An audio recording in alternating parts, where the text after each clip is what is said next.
Okay, I'm back with another video because I had a situation that I am not proud of.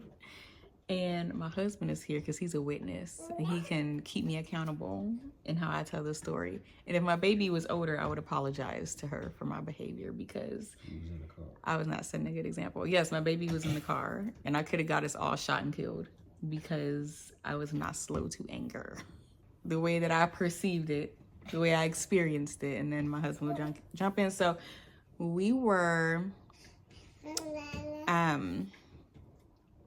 literally just driving from I don't know where, but my car has like this autopilot feature, and I bought that before people went crazy. But my car has this autopilot feature, and so my car was making decisions on my behalf, switching lanes, getting over, changing speeds, making executive decisions that I, as a driver, just was not very active on. The car is driving itself. So we're trying to get over to the freeway. I think we're trying to get to the 15. And traffic, like in this far right lane, is backed up like out the wazoo, like it's bumper to bumper to bumper. So there's like this gap between the cars. It's like a white van, and there's a gap, maybe 2 car lengths of a gap, and then it was the rest of the traffic. So my car, interprets this, and it decides that it is going to try to get over into that gap. And me and my car are like this because I'm thinking to myself, that's what I would do too. But it was going a little slow. Sometimes the autopilot, like it could be like just a little, it'll think how you think, but like it won't all the time like act as quickly as you act because it's trying to be super cautious. So I took over to finish the action that the car had started. And the only reason I took over was to increase the speed because I can't do that when the car is in autopilot mode. So I take over and I increase the speed to go ahead and get in this gap so that we're not holding people up. And the car, the white van that had like stopped and caused this gap, like sees that I'm like increasing speed and trying to get in front of it. And then he all of a sudden speeds up and like pulls up next to my car trying to like stop me from getting over. And it's like my biggest like road pet peeve because I'm like, you weren't even thinking about going faster until you saw me trying to get in. So he does that. And I live in California, so traffic is aggressive anyway. Typically that wouldn't bother somebody. That wouldn't bother me. That's how we drive. But he like speeds up, and that didn't even bother me because that happens all the time where people see you're trying to get over, they speed up to try to stop you from getting over. It's a jerk move, but whatever, right?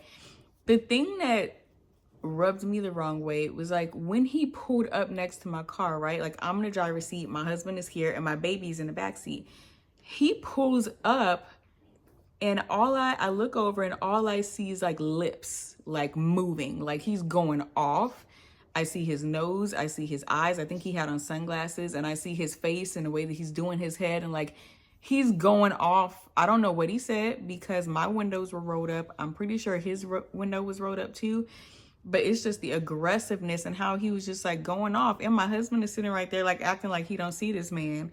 And I'm like, I don't know. I don't like that. You know what I mean? Like he just like rose up on us and starts, I don't know, probably saying profanities. But I saw, if I could read lips, I feel like I saw him say like, what are you doing? And then like some other stuff too.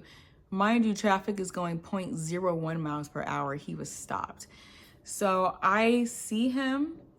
I acknowledge that he's there by telling my husband something to the tune of, I say something about how he's acting. And then I said, but I'm not going to act like a word because my daughter is in a car and I don't want to act like an A-word, right? And maybe less than 60 seconds go by, and I see this man continuing to get closer to my car and continuing to talk. And the next thing you know, I snapped. I didn't snap for very long, but it was definitely like a quick change in my mentality. Like, you know what you doing? Like, it was like one of those. And then I just stopped and I just felt so bad. I'm like, dang, like, how did I let this take me here? Like, I don't know. I didn't feel good about it in the moment. I instantly like came back to myself, got over it, and was just like, okay, whatever. And then I even joked about it a little bit because I turned to my husband and I was like, now I'm back to being a peach. And he was like, girl, okay. But I was just like, ugh. Okay, so how did you feel in that moment? Okay. Yeah, I think you explained it pretty much how it went down. Awful. Just shameful. So I would say that I'm the more calmer person in a relationship when there's an actual issue going on. I have my moments, but she has more breakout moments than I do. Specifically road rage and stuff. I do not have road rage. Not the road rage type. I mean, I will say some things, but I don't have road rage. I know how people are crazy out here. So, yes. So my thought process is I'm always trying to de-escalate this situation. You know, the wife's in the car, the baby's in the car. Right. If I jumped in there, honestly, I was looking at my phone because I knew, like, I saw a car and I was like, so you didn't even see him doing I didn't all even that? see it. I honestly didn't see his face or nothing because I was like, it ain't no point in me looking over there because I know he's going to, it's going to make me irritated if I see something. So I was like, you know what? If it was me driving, I probably would have just hit the brake, let him pass, and cut behind him just because I knew. He wasn't passing, bro. Wasn't moving. Yeah, either way, we would have took up. He was in the wrong initially because honestly, it was a gap. He didn't choose to speed up until we were. Wow. Until we Wait, hold on. That was our baby who farted. We didn't fart. He didn't choose to do that until he knew we was finna cut in front. And the issue is, it's one lane to get on that highway. It's a long wait. And, you know, the car saw the gap, so it's going for that gap, and which is what I would have done too. Yeah. If I was in that same. Oh, that's poop. That's. Did y'all hear that? I'm scared for the couch. Oh, right. Did she have a blowout? Yeah, cause I'm sorry. The way she be blowing stuff up around here lately, we gotta protect things. Okay, gotta protect the couch. Oh my God. She's steady pushing. Lost my train of thought. Anyways, yeah. So for me, I would have thought of some kind of avenue of escape to de-escalate the situation. I'm definitely not about to look over and start doing this and yelling at him back because I don't know if he's got a weapon or anything. And I'm like, I'm thinking about the safety of the passengers in the car. It's not just me in the car. So I thought about y'all too. And not I really. Did. No, not really. He said, no, not really. I'm like, the baby. I can't. I chose not to look at his face because I didn't want to. That's smart. I saw she was already blowing up from seeing the face. So I'm like, if I saw the face, then we all both in it, and then it could have got worse. So I'm like, okay, we're just gonna get through because we're literally in the lane, like with him, like so. It's and then we just ignore him, like after and eventually he backed down, and we got, we had the blinker on, so it wasn't like we just cut in front of him without him knowing it was about to happen. It was so weird. It was so slow the way that it was happening. So yeah, that's probably the only thing I would try to figure out if there was any other way to de-escalate it, but because it was at a point where he literally was right next to our car, and I'm thinking about the car too. Like I don't want him to hit our car, anything, because something's gonna happen, and if we get in an accident, it's really gonna cause. Yeah, right. And we both got to get out the car. It's really gonna cause some kind of escalation. So I'm choosing. Like I don't want the car to get hit. I don't want no issue with the baby and the wife. Like I just don't want none of that like the potential of something worse. What is going? The potential of something that the whole situation getting worse. So when I see someone doing that, I just move over, or someone's riding my tail on my car, like I just try to move over. Especially if I'm not rushing to do something. Like if I'm just driving normal, going somewhere like this, it's not a rush. Like I choose to do that because I hear too much stuff about crazy people out here. There's a movie called Road Rage where someone took it too far. And luck is dangerous because pretty much everyone may have a weapon. Yeah. But it's also dangerous anyway because some people have them and they're not registered. Yeah, they may have that I think it was a different way we could have approached it. We could have been a bigger person, and not succumb to the level of that person. And just, said, they probably was having a bad day. He probably got cheated. I don't know. Something could have been happening with his life, and he just chose to act like that. You don't know what people we don't know. Through. But here's why, I even bring this up, because I feel like I had gotten to a point where Like sometimes you ever just think to yourself like, oh, I'm past that. Oh, I don't do that anymore. Oh, put away some childish things and that you're just above reproach in that area. And I find that when I have those little areas, God quickly humbles me to show me like, no, you're not. You thought you were, but no, you're not. Don't think that you're, past that, right? And be humble, because there's still some things in you that need to be changed. They need to be worked out of you. Don't think that you're above correction, because you're not. I'm looking at 1 James 19. Know this, my beloved brothers, let every person be quick to hear, slow to speak, and slow to anger. For the anger of man does not produce the righteousness of God. And that scripture kind of hit me a little bit, because I'm like, the righteousness of God. There's different types of righteousness. There's self-righteousness, but the righteousness of God is what should be on my mind as a believer. And I have to admit, especially within the last year or so, like I feel like Ashley righteousness has taken precedence over the righteousness of God. And so I find myself a lot of the times, like when I feel like I'm really being like pushed to the cooker, like really, really, really pressed. And I'm just like, okay, forget it. Like, this is what I want. This is how I want to do it. And this is what it's going to do. There's a situation where I was in a dispute with a family member, and me and Gary were really just having a hard time trying to work this out with this family member. And it's still in the process of being worked out. Pray for us. But I had just like was so frustrated and so irritated with it. I was like, no, I'm going to do this. I'm going to do that. And fine, they want to be like that, then I'm going to do this. And Gary looked at me and said, no, you're not.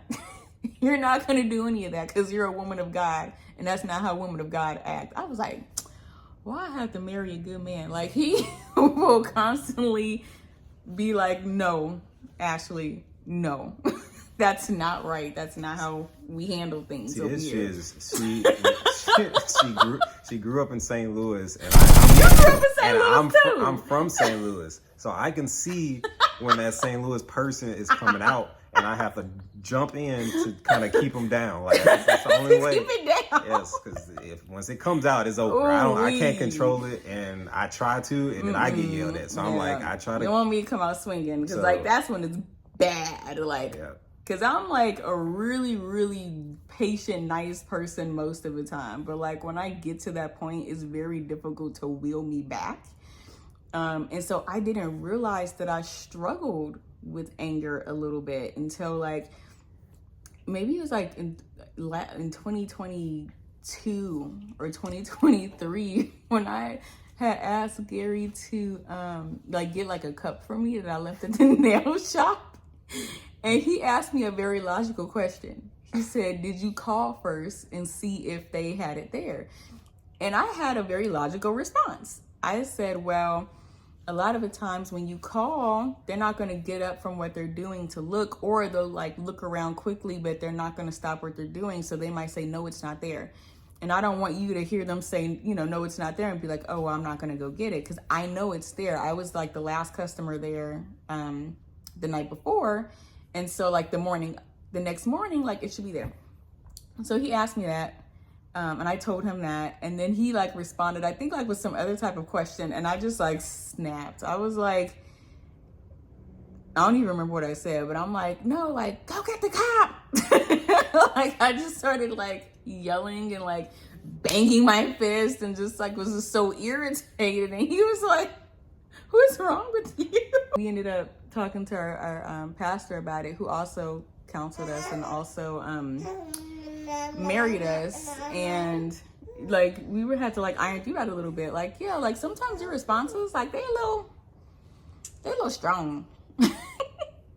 But I'm a peach, right? Oh, you turn back into a peach. I turn back into a peach eventually. And it's very rare. I might have like one like time a year where I'm like, arr! And then like the rest of the year, I'm good. I guess it's like built up, like I store it all year, and now I just let it out. But like, what possessed you to remind me, like, no, you're not going to do any of that because you're a woman of God? Honestly, when I heard you say that, I was like, he had never said anything like that to me before. And we've both been like actively, involved in church, growing in our faith individually as a couple. We're 2 years into marriage as of tomorrow. Ooh, happy anniversary to us. And so we're still learning and we're still growing together. And when he said that, I was in my mind, like, I didn't like the situation that we were in, but I was literally like in that moment, like, I have a really good partner to respond to me that way in the midst of all of this drama, with our family. Like, for that to be his response, to bring it back to God and to remind me who I am in God, especially when you're, in conflict with people who might not necessarily be on the same believer journey that you are, it can be very difficult. I feel like conflicts with Christians are like pretty simple, pretty straightforward. We can kind of be like, hey, that rubbed me the wrong way. Like, oh, my bad. This is what I meant. Like, cool. Let's grab a drink. Like, they're pretty straightforward and simple. But not everybody views conflict resolution that way. Some people just, don't like conflict at all. And it can be really difficult in those times because, I felt like you don't get that reciprocity that you might get with a believer of like, hey, I want to, be on good terms as much as you do. Some people be like, I'm not on good terms with you and I can care less. And you're like, well, that's kind of hard because we're family. We have to see and deal with each other. So we got to work this out, but people just see things differently sometimes. Yeah, but I think what annoys me is when someone, they may reach out to you or something and say, or God's on your side and all this stuff, but it's coming from someone that doesn't go to church, haven't been to church in years, don't pray before they eat. Like, Don't pray before they eat. Like, what if they spend other time in prayer though? I haven't seen in a long time. So I'm like, you're not getting counsel from anyone like that goes to church or anything like that, and it's that's irritating to me. But at least with our journey and stuff and how we've been trying to improve ourselves and just do better overall. When I see like she's going down a path that I know truly she doesn't want to go down, it's mainly due to emotion and it's in passion, and it comes from people that we're really close to, like that. Mm-hmm. Those are the people that can really, not just like blow Joes. It's just a normal, well, other than the car person, but other than that, he was like, slow your roll. Other than random road rage, the people that we're closest to. People that we're closest to are the people that can really take us out of that threshold that we're trying to kind of, when we're trying to do better, like those are the people that will drag you back down. It's always like a small pool of people who could push your buttons. And it's really because they can push your buttons because you actually care. And it's like, you didn't care about them or anything. Like, you would be like, whatever, it doesn't matter. But it's like when it's someone you care about saying stuff that really doesn't make sense, is untruthful, or it's just simply trying to hurt you back, and you're not trying to hurt them intentionally or anything like that, and they're just not, they're not willing to have a real conversation or adult conversation with you and just be logical about certain things, and they're coming from emotion, then it causes you to come from emotion, and you tend to do things that you are unlike yourself and that you don't want to do overall. So when I see her going down that path, I try to stop it before it escalates and gets to a point where she may do something she may regret, like this road rage thing she did. It was in the moment. I do not. Maybe I'm in denial. And she thought about it after, and she felt a little like, I probably shouldn't have done that. So, when I see like something like that, and especially when it involves someone we're close to, and I know she would do that. She does it to me too. Like, if I say something that I may not, want to say because it came out of emotion, she would be like, Gary was a little emotional. He didn't mean that. And I can literally say, from my standpoint after the fact, I say, yeah, I didn't mean that. But many people can't do that. Like, we can see that because we're Christian and we're trying to, bring God into our relationship and keep God in our relationship and ask him for support and things on a daily. So we can kind of see and look inside of ourselves and see that this area needs improvement and that we need to figure out a way to improve that. But a lot of people can't do that, and it makes it harder for us because we really want them to get to that point.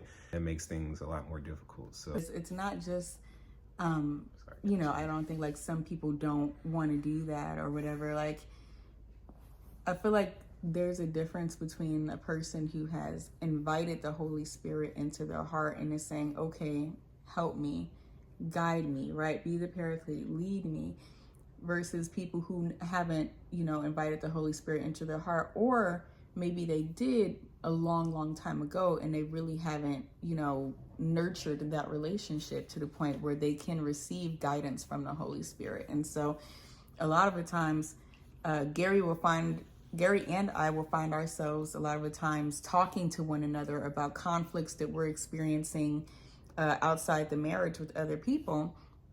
And we are like convicted. We're convicted by something that was done, or we're convicted by something that was said. And even like he said, like how we act. Like if I say something that I'm like, ooh, that was rough, I'm going to be able and willing to apologize, right? Or if he says something, he's kind of like, you know what, I shouldn't have said it that way, or, you know, whatever.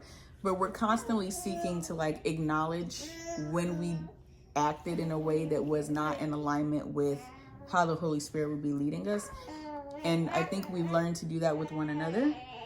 And we've learned to do that with other people, because something on the inside of us will not let us sleep peacefully until we go and correct what we did, right? And that's really important, because we're not supposed to let the sun go down on our wrath or let the sun go down on our anger. So there are times where like I've lost sleep because of a dispute that I had with a relative, and I'm just like, this isn't the way that I live, right? Like I don't like being like that. I don't like you know, being like, well, I'm not going to talk to you, or I'm going to block you, or don't come to my house. Like, I don't have relationships like that with people. That's not normal for me. So it really bugs me. Like when I have an interaction like that, I feel like I have to like do somebody like that. Like, I don't want to do you like that. Like, I want us to be able to be around each other and have a good time and enjoy one another. But if you're going to act like that, then I've got to protect my peace and protect my space. Above all things, you know, guard your heart, right? And so I'm like, if you know that there's an issue and like you're going to continue to do what you're doing after I've said, hey, like this thing is bothering me, I want to work it out, and you can't do that, then there need to be some boundaries and some parameters, right? You can't have access to my peaceful space because you can't interfere with that. So I think that's what's been really important. I think she agrees with me. That's what's been like a really important lesson, I would say too, that I've learned. Like, don't be scared to put those boundaries in place, even if it's with people like you really don't want to. And I'm talking about like mama, daddy, brother, sister, like bestie, like whoever it is. Like, do what you need to do, right? To guard your heart and protect yourself. The Bible would not tell us to do that if it wasn't necessary in some situations. And so there have been times where I'm like trying to like aggressively approach reconciliation. Like, come on, like let's be cool. Let's be cool. Let's be cool. Let's talk. Let's be friends. Let's be kumbaya. Like, let's fix it. Let's fix it. Let's fix it. And then the other person is just like I'm like, you know, it doesn't really matter to me if it's fixed or not. And then, you know, I kind of have to sit back and be like, well, Ashley, like if you're, you know, giving 100% and another person is giving like 10 or 20, like maybe that's something you need to, you know, withdraw your 100% effort from and just be like, hey, whenever you're ready, I'm open to a conversation, or whatever that looks like, right? Because it can be like really draining, like always constantly being the one to try to fix things. And Gary and I were talking about this, like, how come it's always us? How come we always got to be the bigger person? Like, this is difficult. It's hard. It's heart work. And sometimes it can be heartbreaking when you see, you know, that someone that you love so much isn't putting in the same work that you are to be in good standing. She won't stop. It's okay. Hi, girl. But our baby was like chiming in, letting you guys know how she felt. But Yeah, that's all. I just wanted to bring James 1 to our attention as a reminder, because I thought I was done with, like, being challenged in the anger realm, and apparently y'all still working on me. Have work to do. Oh, whatever. You blow up to, okay. I have my moments. Let me say I'm this. definitely the calm one. I met him in 2009. It's 2025 right now. I've never seen him blow up. Ever. See, that's what I'm saying. I have moments. But he said some stuff. No, just because you're not yelling, I get close. Don't mean you haven't said some stuff. I get close. He said some stuff before, but it's always like in a snarky way. But I've never seen him like I don't get crazy. Like, I don't. I've never seen him be like, "We some head busters." Like, I don't see. It takes a lot to get you. Just like how he's talking now, he'll say some snarky stuff, and you be like, "Wait, what?" And then that pisses people off more. Right. I try to come, and initially I try to come from a logical standpoint. I'm not trying to hurt nobody, not trying to put no emotion about it. These are facts. I'm just coming at you with factual You've thrown some daggers at me before. Not a lot. Like in 20. While ago. A long while ago. Yeah, she's improving now. She's much worse. Ooh. So she made me succumb to some of that because I was still coming out of St. Louis as well. Now I'm much better. Wow. But I was still the more, calmer, mature kind of person, that kind of had to get her back in line a little bit, So, she's better now. She's getting there. She's better now. Oh, you help me. Yeah, we both are improving. I'm improving a little faster than her. I don't go crazy as much as she does, but whatever. But yeah, our issue is a lot of people don't think logical, and she's probably worse because she's a lawyer, so it comes out a little more like robotic. But me, like, I try to throw facts, like bad idea, good idea. I try to put myself in a position like what I would do in certain situations, and people just don't take it that way. They take it like, oh, you're doing this, doing it, trying to put words in your mouth, and you're not. So that's typically what starts. Like, we have issues with family members. She tries to be very logical, like to tell them, give them information that's really like, I'm like, everyone agree with if you're rational, but they just don't see it the same way. And so it's always us. We got to go, out of our way or out of our comfort zone to do something that someone else should be doing. And so it causes headache. I feel like you always have to be like a wordsmith. Like with people who don't want to hear what you have to say anyway, you're like, okay, how can I say this in a way? But it's like, there's no way for me to like sprinkle it, make it pretty. Like, I just got to tell you. And then it's we were supposed to end this, but I'm like, right. It's, our issue is like, we've never, honestly, like me or Ash, we've never intentionally, I think, tried to like hurt people that we're closest to, like intentionally. No. Like, we don't do that. No. And that's what I really like, is like, we don't try to cut each other. You know what I mean? Like, it's very peaceful. Like, we don't, in our, interpretation, like hit below the belt typically. And so like that's it's just not good. And we try to do that with our relatives and other people. Like, we don't try to put in, throw anyone under the bus or anything. Even when they do try to do it back, and it's unfortunate, and they believe like for some reason that we could do that, but we've always been trying to help and support people and help them make wise decisions. But I feel like that's where the lesson comes in, because we can, try to talk to somebody respectfully, try to, represent God in our interaction. But if I see that the other person is, throwing daggers or like being snarky or being sarcastic or like really not trying to work toward that, then that is the signal to like, okay, they're not in a place right now to receive it. Shake the dust off your feet and move on. Don't keep trying to, have a serious conversation with somebody who's not trying to have a serious conversation. Yep. And so,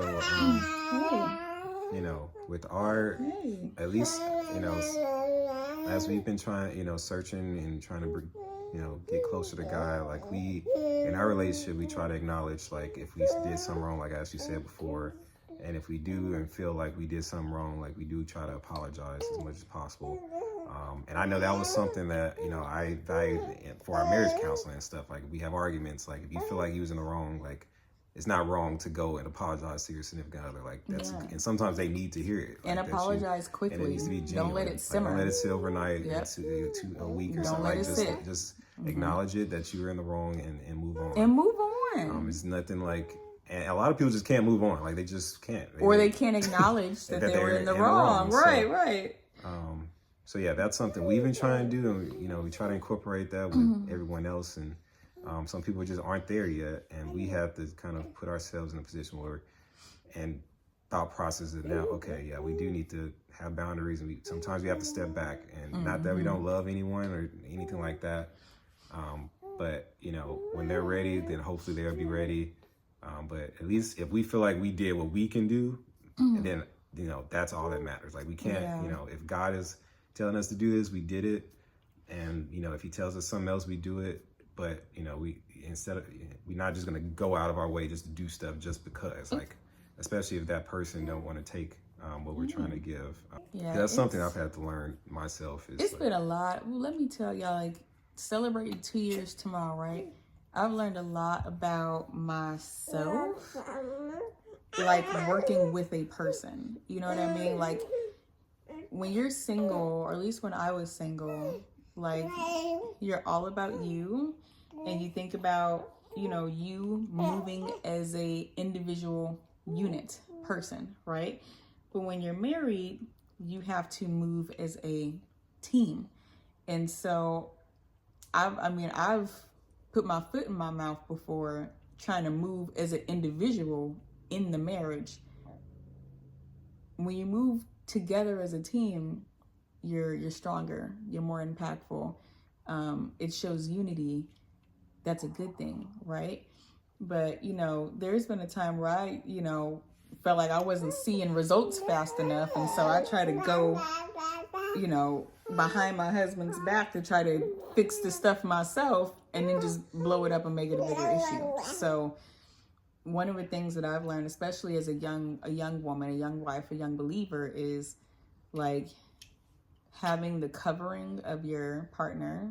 If you're a young woman, having a cover of your husband, right? Or having some covering, right, over what it is that you're doing. Because I mean, and even, you know, in the type of work that I do,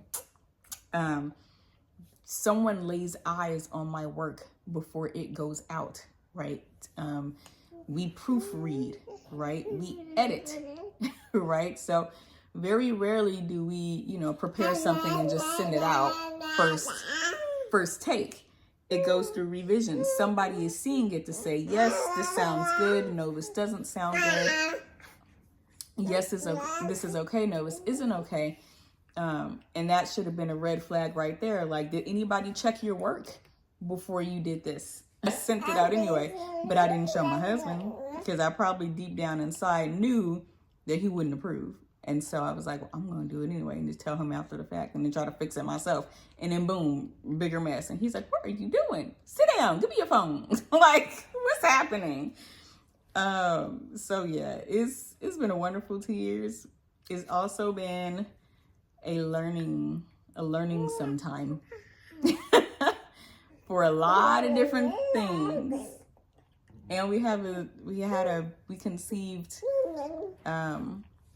almost a year into our marriage. So we've also been learning a lot as parents. And ooh, honey child, let me tell you, when I say, like, our tagline is we all we got. Because we have really learned how to rely on each other in being parents. And I think that's a beautiful thing. Hard lesson to learn, but a beautiful thing. And we didn't choose this. But maybe we needed it. So I'm not mad. Man. Okay, anyway, my baby ready for us to go. So she runs it around here. I love y'all. We love y'all. I might make more videos like this soon. I don't know. Let me know what y'all think, if this was helpful for anybody or if we just ranted here and wasted time. So love y'all. Bye. Say bye. Oh, wait for little camp. Bye.